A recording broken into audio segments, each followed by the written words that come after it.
Welcome back. eSwatini's government says it is highly concerned about events in that country in the past few days. It's released a statement through its acting prime minister saying while they continue to advocate and promote the full expression of all constitutional human rights, including the right to protest, they cannot condone the attacks on people and their property.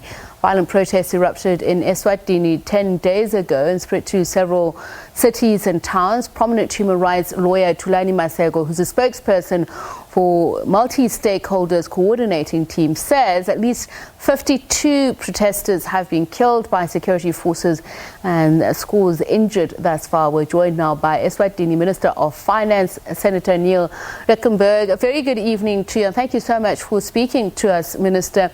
Let's just first start with the death tally. Do we know what the figures are in terms of the casualties throughout the past couple of days of protests? Thank you, and thanks for having me. Yes, our official numbers are still 27. At the moment, there have been many deaths, often a lot of those because of the same rioting that's been taking place. But the number that we have is 27 people have died within these riots. And it's been said that there has been widespread violence. Obviously, depending from the prism with which you're looking at this or to whom you're speaking to, will be told that it will be at the hands of security forces, and the government has blamed the protesters from being violent. But do we know just a ballpark figure, people who've also been injured as a result of this? How many? I'm not sure on the amount that have been injured, but yes, the protests did become very violent, and a lot of looting and fires taking place. And in the fires, the explosion of gas bottles, people inside the shops being burned. Sometimes the shopkeepers actually shooting and killing of the protesters. And so just in the village next to me, the boy taking off a roof of a burning shop somehow died right there just as he was inhaling the smoke or probably fire from that. So there's a lot of, the riots were very violent, and there were a lot of casualties in the process.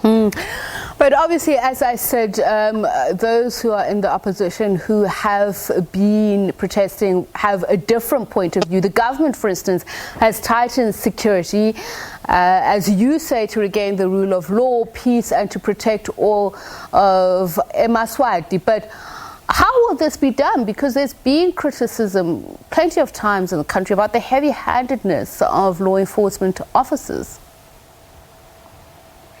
We understand that is a criticism that has been out there. Obviously, there's been a bit of a single voice giving that criticism. But at the same time, on the ground, one has found that we're not actually used to this as a country, and hence these protests actually got quite out of hand, and one didn't actually have a handle on it. One shouldn't have had the amount of looting and burning taking place. Had there been a heavy-handedness, one probably wouldn't have had that kind of escalation in violence and looting.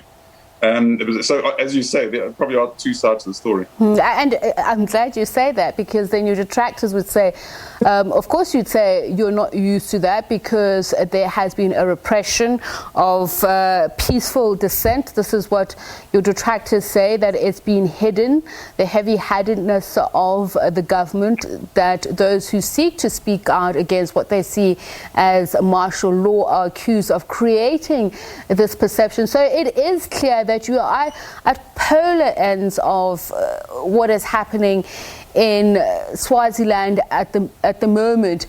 Just give to us a sense of how you're going to imbue a sense of trust that human rights are being, respected, that people are being allowed their right to expression and to do so openly. I think we have a history of good examples of peaceful protests. The only time law enforcement gets involved is when people's property is being damaged or that violence breaks out. So there's been a long history of people demonstrating, the strikes being taking place, and the only time the police do disperse protesters is when actually the violence starts. There's never been a history of police breaking up a peaceful protest. It is a human right, and it is very much respected in the country. So I'm hoping that investigations can be done. Government also do their own investigations. International investigations might be done, and the truth will be revealed. But we believe that the government has done what was necessary to try and protect private property and stop violence in the situation. So that's interesting that you talk about independent probes into the situation. Regional ministers from SADC have been sent to eSwatini to try and diffuse the crisis. They have left reportedly because they weren't allowed proper engagement, as in with the opposition. We understand from the opposition that government was insisting that they wanted to be part of those engagements. Are you guilty of trying to frustrate the peacekeeping mission as you are accused of? I'm not so sure who's accusing. I think one should rather get the view of the ministers that came in.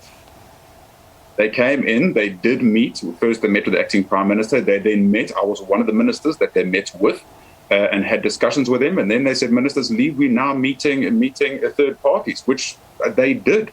And so, and it really is up to them to invite whoever they want to invite to these meetings and speak to them. I have heard that they weren't satisfied with me, that they wanted to do whatever it was in a day, that they felt the day wasn't long enough, and that they are coming back for a second round shortly to come and finish discussions with whoever they would like to discuss with. So what do you think then is at play of the opposition parties, obviously, whom we're not speaking to right now, but have been, would disagree, and they're the ones who are saying that there hasn't been an environment created for them to speak openly with SADC mediators. In fact, some of them have called them as out of touch. But I'd like to hear from you. What do you think then are the stickler issues? Why do you think you find yourselves here? I've mentioned your detractors. I've said because this has been ongoing repression for a very long time. But from your point of view as government, why do you think you are where you are? Look, we've got a democratic system in our country. You know, people are elected to parliament through the Inkundas in a very transparent, democratic way, being checked up from international organizations when these elections take place. So, and we have a constitution. And if people do want change, do want to do whatever they're proposing to change, there's a way through the constitution to do that, through the exact parliament which the people do sit in. The problem is the detractors that we are having, they don't want to go through that way. They want to somehow try and force and say, well, because we're striking, let's now break the constitution and you must do what we are telling you to do. Whether it's the right vehicle to do any changes, whatever democratically people want to change. There is a clear path to do that.